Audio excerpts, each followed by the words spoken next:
It's not Ben Bryant that's this offense's biggest problem. It's actually what's in front of him that is.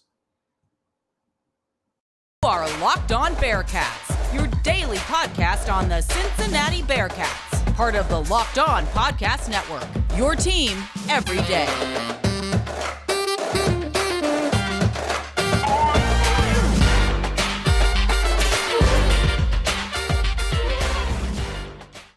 Thank you so much for making Locked On Bearcats your first listen of every day. We're free and available everywhere that you get your podcasts and on YouTube. Don't forget to subscribe to our Locked On Bearcats YouTube channel and follow us too every time we drop a new episode. Today's episode is brought to you by LinkedIn Jobs. As you see the overlay on your screen, LinkedIn Jobs helps you find the qualified candidates you want to talk to faster. So post your job for free at linkedin.com/lockedoncollege. That's linkedin.com/lockedoncollege to post your job for free. Terms and conditions do apply. Alex Frank with you, your host each and every day, right here on Locked On Bearcats, part of the Locked On Podcast Network, your team every day.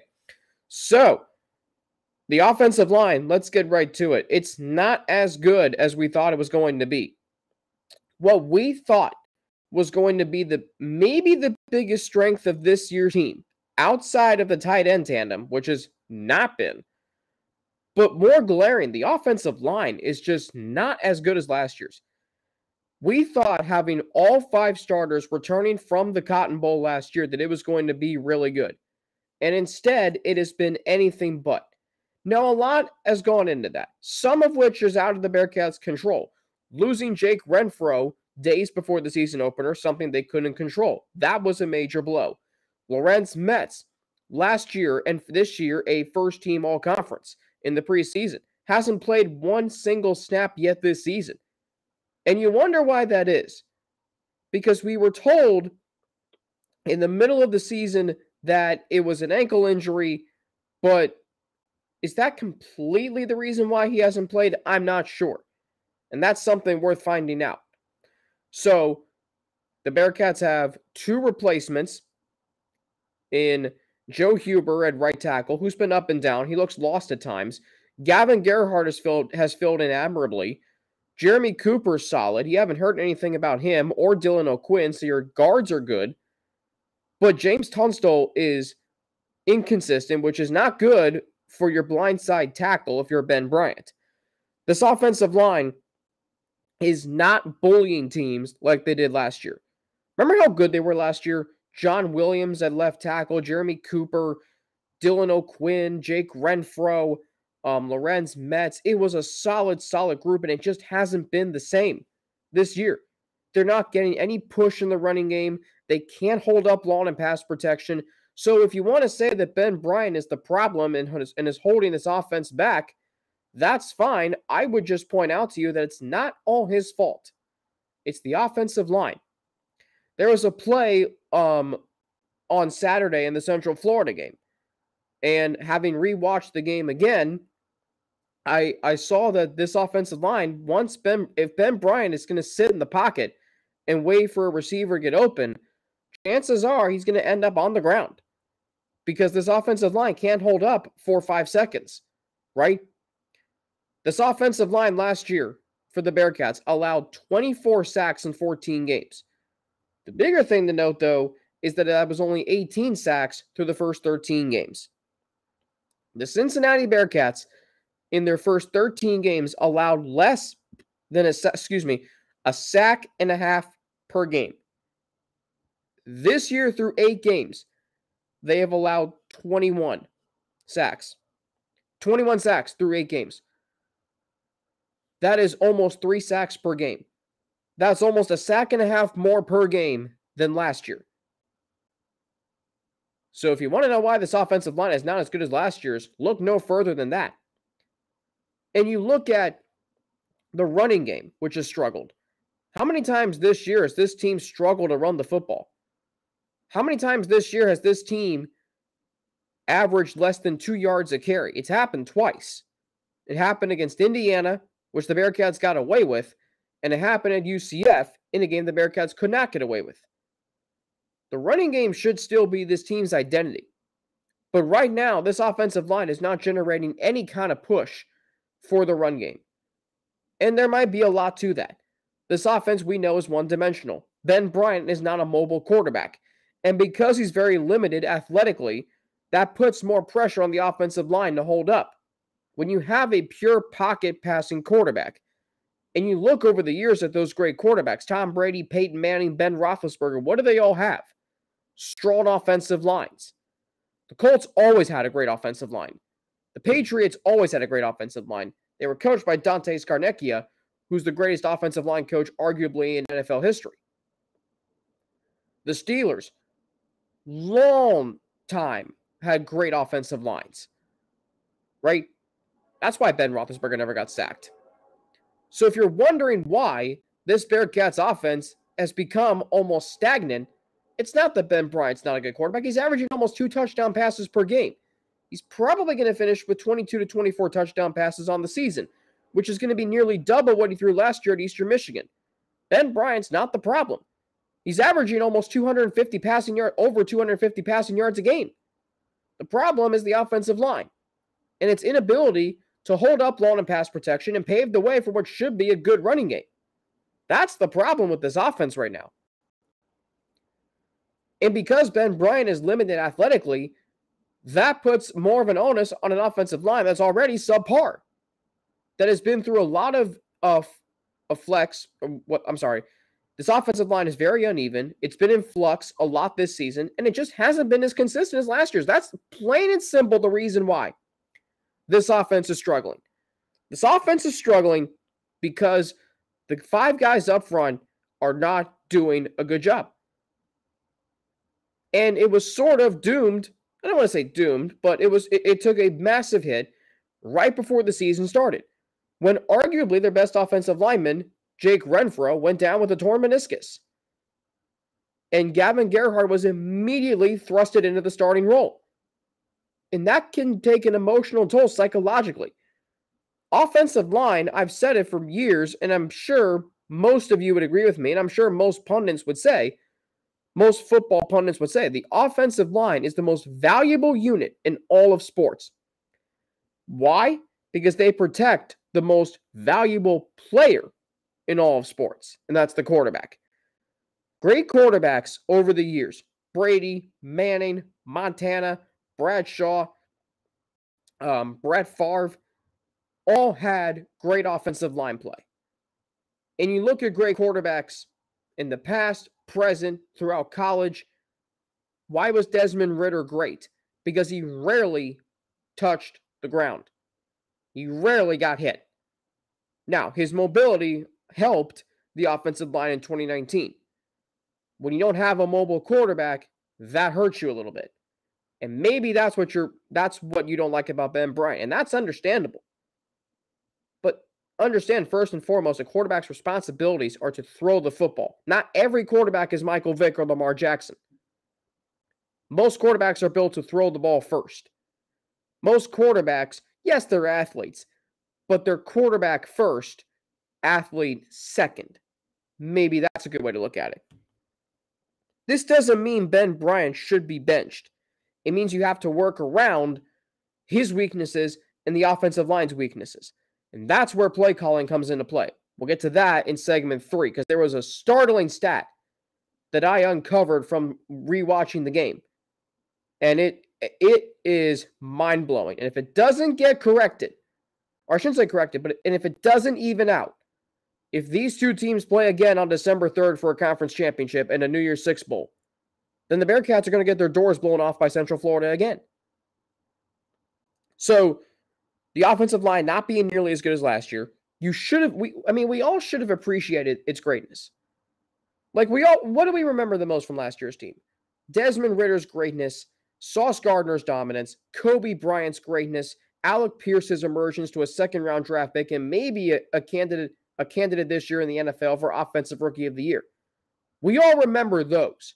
But what we don't remember is how good the offensive line was. A unit that allowed just 20 or 18 sacks through the first 13 games. And that's going up against Indiana. That's going up against Notre Dame. And they, yes, got bowled over by Alabama. But that's playing Alabama. Will Anderson and Fedarian Mathis. That was a mismatch from the moment the ball kicked off. Okay? But when they played teams like Indiana, Notre Dame, and other teams throughout the season, they did what they were supposed to do. And you want to know why the offensive line was so good last year? Because the rushing attack averaged 172.9 yards per game. Overall, last year, the offense averaged 414.1 yards per game. So far this year, the Cincinnati Bearcats on the ground are averaging 144.4 yards a game. That means they're averaging almost 3 fewer first downs running than last year. And the offense this year is averaging 415.6 yards a game. So it's actually more than last year's. But that's because the passing game was so good early on, and it was good a little bit on Saturday too. But in terms of what this team's identity needs to be, the offensive line has to get better, right? Desmond Ritter's not here with his mobility to mask deficiencies. When you don't have that, this is the offense you're going to get. It's going to be hard to watch, and it has been the whole month of October. Let's be honest. Ben Bryant is not the problem. I keep trying to say that. He's not the problem. You might think he is, and you have every right to think he is, and you might be frustrated with him. I am too. But I'm telling you to think a little deeper and a little more rationally and say, you know what? Maybe it's the guys up front that are the problem. They get no push. They don't look as strong as last year. They just look like another group of 5 offensive line. All of a sudden, their offensive line doesn't look like offensive lines of Power 5 programs that could go toe-to-toe with Georgia 2020. Before James Hudson left the game in 2020, that offensive line was doing a very good job in the Peach Bowl, if you remember that game, which I'm sure you do. It can't do what it wants to do. The Bearcats offense can't be what it wants to be because the offensive line is not allowing them to do that.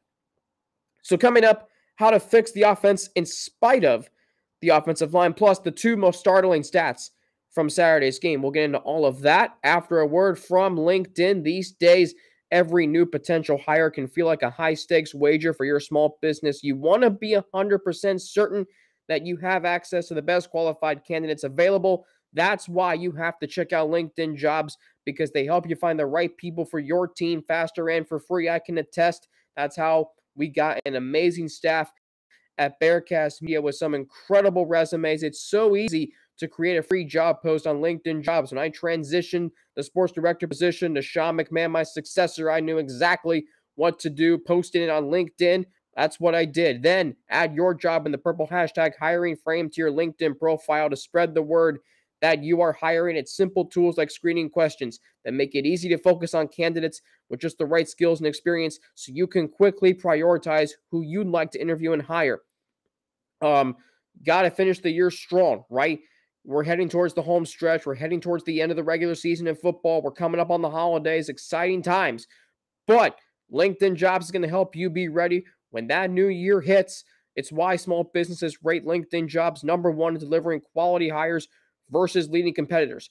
They help you find the qualified candidates you want to talk to faster. LinkedIn Jobs. Post your job for free at linkedin.com/LockedOnCollege. That's linkedin.com/LockedOnCollege to post your job for free. Terms and conditions do apply. Hey, thanks for making Locked On Bearcats your first listen today. How about for your next listen, check out the Locked On Sports Today podcast hosted by Peter Pikowski. He'll cover the biggest stories of the day, plus instant reactions, big game recaps, and the take of the day. Available on the Odyssey app, YouTube, and wherever you get your podcasts. Alex Frank back with you, your host, each and every day here on Locked On Bearcats. So, here's what really stood out to me in the Bearcats victory, or I'm sorry, well, I wish it was victory, in the Bearcats game in Central Florida. So I was curious, and I teased this yesterday, how many red zone targets would Josh Whyle and Leonard Taylor have in the game? Do you want to know how many combined targets they had in the game in the red zone? One target. And that was the touchdown to Whyle. First 2 red zone possessions, no targets for Whyle or Taylor. Why? Why are you not targeting the biggest strength of your passing game? See, the first 4 weeks of the season have now caused some misconceptions. Because the passing game's strength is not its wide receivers. It's its tight ends. Because they should be the go-tos. Tight ends are a quarterback security blanket. It's what Heath Miller was to Ben Roethlisberger. It's what Josiah DeGuara was to Desmond Ridder. It's what CJ Uzomah was to Joe Burrow last year. And Josh Whyle and Leonard. Look at what Georgia's doing with their tight ends. Look at what Brock Bowers is to Stetson Bennett. Right? I was watching a little bit of the Georgia-Florida game. So, full disclosure, I was at a bar in Clemson. I've been in Clemson all week.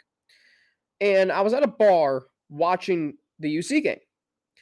And they flipped over to Florida, Georgia.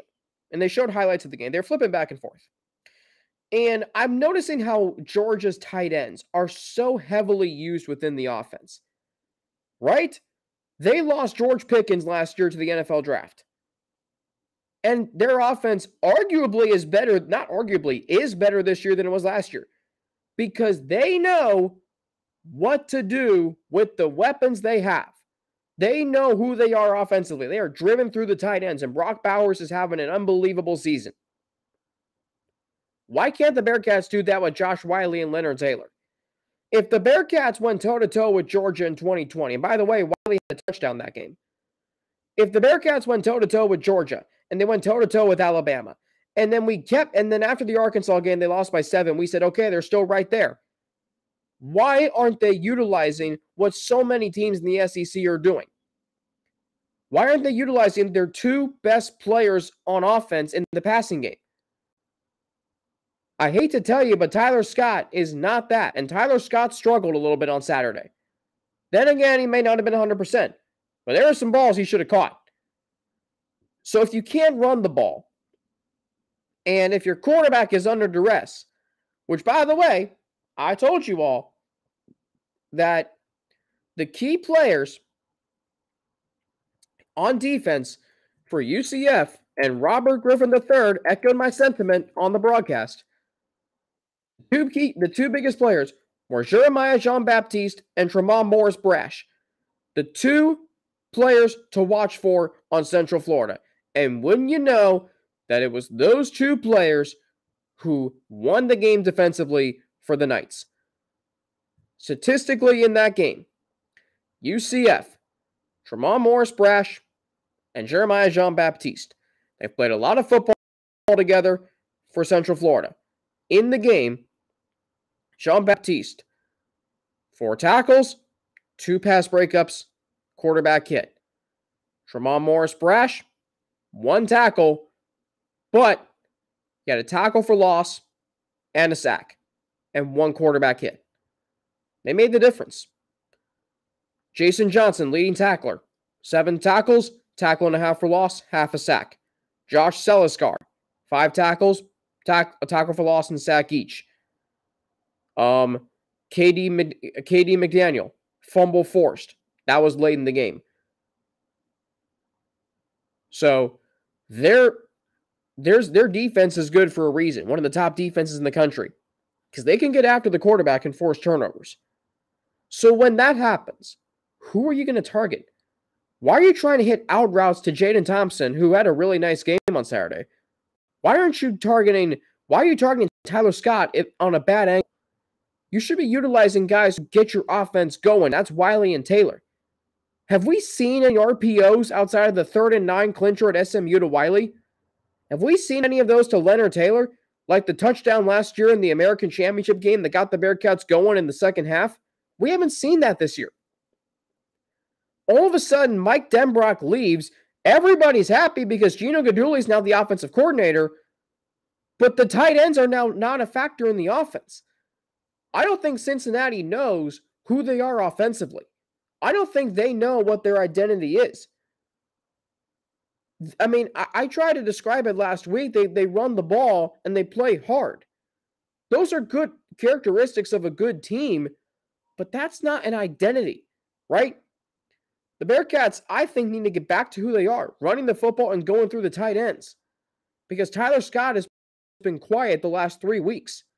Jaden Thompson's been good, but you kind of start utilizing guys who came back for a reason. And you're not even making them a part of the game plan. Josh Whyle had only 3 catches on Saturday. Leonard Taylor had 1. Jaden Thompson had 2. Tyler Scott had 4. Way too many targets, if you ask me. Trey Tucker had 10. Trey Tucker should not have 10 catches for 110 yards, right? He can have 5 for 110 because he's running vertical routes. But why aren't you utilizing the biggest strength of your offense? It's clear that this offense is not pass-centric. We now know that. But you have to find a way to run the football and spread the field with your tight ends and get the defense spread out early with the quick passing game. Russ said it to me on Saturday. On the first possession that reached the red zone for Cincinnati, first play from the 15, they tried to go back corner to Trey Tucker. I don't mind a shot at the end zone, but why don't you try to pick up 4 or 5 yards with Whyle and Taylor? Keep the defense on their heels. Keep them spread out. Like, that's what they should have done. Not go for the jugular right away. Just because Ben Bryant's arm is actually NFL caliber, according to several members of the coaching staff. Like, 1 target combined in the red zone for Whyle and Taylor on 3 red zone possessions. It should be 1 target per red zone possession. I don't care who it goes to. Should be both. Unless you target one of them and one of them goes in for a touchdown, and then everything's good. But 4 combined catches at UCF, 2 years after they combined for 11. And I said that was the biggest reason why they won the game. Desmond Ridder had 2 touchdown passes that game. 1 went to Whyle, 1 went to Taylor. Bearcats win by 3. You think they could have been used a little more in this game? I certainly think so. Defenses have clearly realized they can easily defend this passing offense because this offensive line can't hold up long enough for Bryant to chuck the ball down the field to Tyler Scott or Jaden Thompson. They simply cannot. Consistently. They have to find a way to keep defenses honest by running the football. But I saw in the running game no push up front, no open running lanes. They have to start utilizing more RPOs, quick passing game, get more creative. The one play Evan Prater was in for on Saturday, which was early in the first quarter, it's 3rd and 2. James Tunstall was on the ground by the time the ball was handed off. On the ground. How's your starting left tackle on the ground? He can't block. Charles McClellan had no chance to run up the middle for a first down. No chance. And I said it. This offensive line allowed 24 sacks in 14 games last year. 6 against Alabama, and that's Alabama. This year, through 8 games, they've allowed 21. That's a startling statistic that should make you, and it does make me, very concerned. Coming up, another startling stat that must be closer if the Bearcats are going to have any shot against UCF in a potential conference championship rematch. We'll get into all of that after a word from BetOnline. BetOnline.net is your #1 source for betting football and the start of the new basketball season. Find all of the latest player developments, team matchups, news, podcasts, and in-depth analysis on every game. And as always, BetOnline remains your continued source for all your sports wagering information. With live betting and up-to-the-minute scores for every sport out there, the fastest and easiest way to check in on all your favorite games and events, including MLB, MMA, boxing, and golf. Head to the website today or use your mobile device to learn more. BetOnline, where the game starts. All right, so here's something that I saw in the game, and Russ said it to me very early on Saturday. The play calling from UCF was extraordinary. You want to know why they have a dynamic offense? Because they utilize so much within the offense. Jet sweeps, fake handoffs, RPOs. Get John Rice Plumlee out in space. Mikey Keene, get him on the perimeter. Spread out the Bearcats defense. That's exactly what they did. I mean, so much so Mikey Keene was trash-talking Ivan Pace at one point during the game. That was an embarrassing moment to see on the film review. I don't remember seeing that live during the game. And by the way, UCF, they fumbled twice in the red zone. God, that game could have been a lot worse than 25-21. So here's the thing. UCF in the game, by my count, had 18 creative play calls. You want to know how many creative play calls the Bearcats had? 0. Zip. 18 is 0? Like last year, this Bearcats offense ran so many creative plays. the chili special on senior night, Ritter rolling out and lobbing that RPO pass to Leonard Taylor, or it might not have been RPO, but lobbing that pass to Leonard Taylor, diving in for the end zone. So many creative plays were used last year. Why aren't we seeing that this year?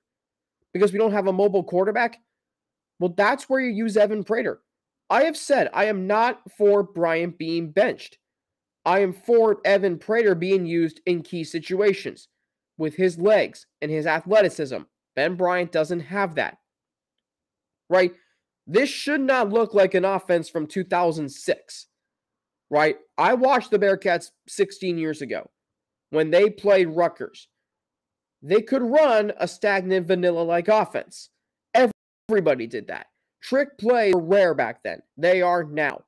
Thank you to Ronnie Brown and the Miami Dolphins in September of 2008 with the debut of the Wildcat. And now we see so many variations of that. We see so many hybrid players.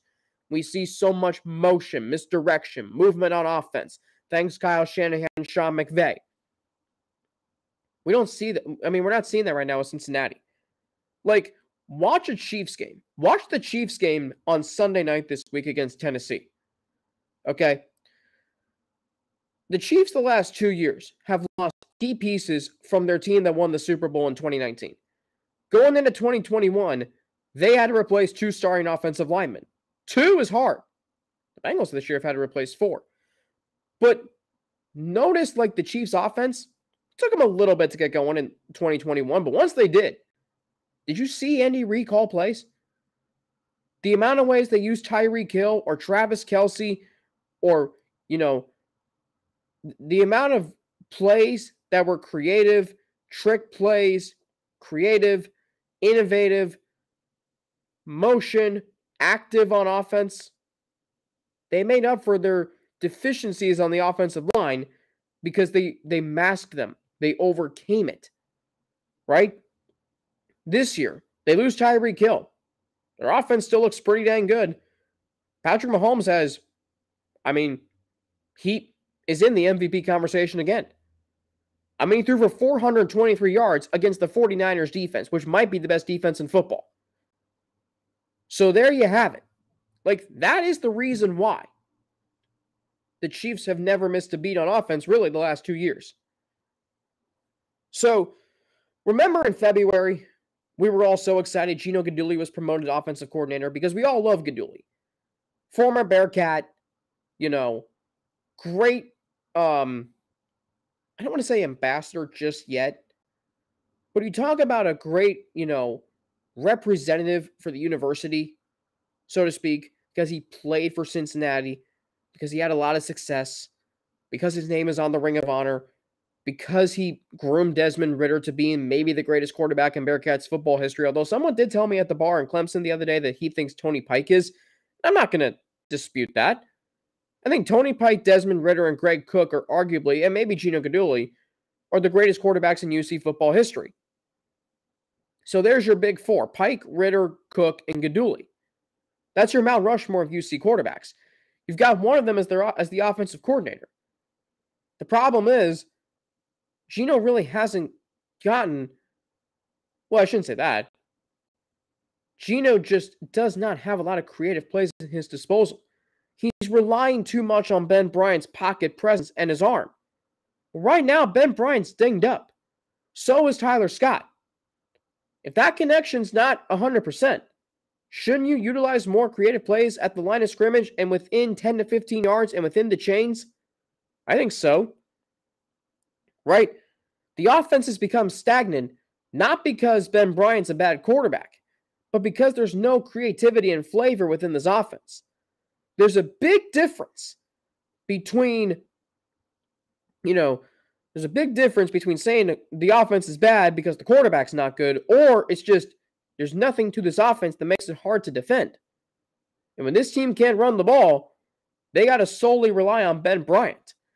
And in 3 games this year, he's done pretty admirable when in that situation. Right? There's no trick plays in the playbook. Their best weapon might be being wasted in Evan Prater. Like, if we don't see Evan Prater 5 times per game, maybe 3, over the next 4 games, this offense is not going to do much. And it's going to be hard to win out and go 4-0. They should go 4-0. I think they'll beat Navy on Saturday. ECU, I mean, that's going to be a tougher game than expected, but the Bearcats have beaten the Pirates by an average margin of 30 points per game the last 2 years, when ECU has supposedly been better. Last year they were 7-4. Bearcats still beat them 35-13. Right? And this game's at home. Nip at night. Temple they should have no problem with, although it is a road game in Philadelphia, and those games, I mean, almost never go well. And then you're hosting Tulane. Say what you want about Tulane, I'll take my chances on the Bearcats in that game being at Nipper Stadium and on Black Friday on a short week. Like, thank you, I'll take the Bearcats. That's what I'm seeing, though. The offense has to get more creative and it has to have more flavor. That's plain and simple what needs to happen. Plain and simple. If Gino Guidugli and this offensive staff can find a way to get players out in space, you don't have to move Ben Bryant all over the field. But get Whyle out in space, get Leonard Taylor out in space, find a way to utilize the running game a little bit, spread out the defense. Because the next time you face Central Florida, they know they can defend this offense. And you hope to get another shot at them in Orlando, December 3rd. But if your offense goes in there like this, the final score might be 38-10. And that's not an exaggeration. Because you can say the Bearcats gave themselves a chance to win the game on Saturday. And they did, and I give them credit for that. But realistically, that score could have been a lot more lopsided than it was on Saturday. Some good stuff from the game. I thought Ryan Montgomery was the toughest player on the field for the Bearcats. Made a tough basket catch to set up the Bearcats' first scoring drive in the second quarter. Actually, the play happened in the first quarter. Drive finished in the second. And also about the go-ahead touchdown score with 3:04 to go. And if Corey Kiner's not getting used, and we're going to find out more why later this week, why not use Ryan Montgomery more? Jaden Thompson looks better every single week. 2 catches for 41 yards, including a 32-yarder last week at UCF. So far this season, 17 receptions, 270 yards, and a touchdown. Really a key contributor on this offense. Justin Watley had a great game with 5 tackles for the Bearcats, including a sack of John Rice Plumlee. Hopefully he's okay after leaving with what looked like a pec injury late in the fourth quarter. On tomorrow's show, Russ Hellman will join me for our weekly conversation. We'll tie a bow around UCF, and then we will move on to Navy on Saturday. Look ahead to that, plus look ahead to the start of basketball season next Monday and next Thursday. Bearcats have 2 games next week against Shamadan Monday night and Cleveland State on Thursday night. Of course, Friday is my preview show of the Bearcats and the Navy midshipmen. All right, that is going to do it for me today here on Locked On Bearcats. We are part of the Locked On Podcast Network, your team every day. We're free and available everywhere you get your podcasts, including on YouTube. Subscribe to our Locked On Bearcats YouTube channel and follow us, too, to get an alert every time we drop a new episode. Don't forget, you can follow me on Twitter at Frankie_Natty with 2 N's, NNATI. You can follow me on Instagram, too, AlexFrank9_, or email me at alex3frank@gmail.com. Thanks for making Locked On Bearcats your first listen today. How about for your second listen? Check out the Locked On Sports Today podcast hosted by Peter Bukowski. From the games that matter the most to the biggest stories in sports, go beyond the scoreboard and behind the scenes with local experts and insights only Locked On can provide. Locked On Sports Today is available on this app, YouTube, and wherever you get your podcasts. For Locked On Bearcats, my name's Alex Frank. Have a great rest of your day. Please stay safe, stay healthy, so you can keep making Locked On Bearcats your first listen every day. Back tomorrow with Russ Hellman with the latest. He's up in Cincinnati. He's getting all the lowdown on why Corey Kiner wasn't used, what really went wrong on Saturday in the Bearcats' rare regular season loss, and, of course, the latest surrounding the men's basketball program. Who's going to be in the starting 5 come Monday night? We don't know. We don't definitively know, I feel like. That'll be an interesting question to ask Russ. What's this team going to look like? What's this offense going to look like? Is the defense going to be better? We'll find all of that out tomorrow when Russ Heltman joins me here on Locked On Bearcats. Until then, thanks for making Locked On Bearcats your first listen every day. Part of the Locked On Podcast Network, your team every day. I'm Alex Frank for Locked On Bearcats, and have a great rest of your Wednesday.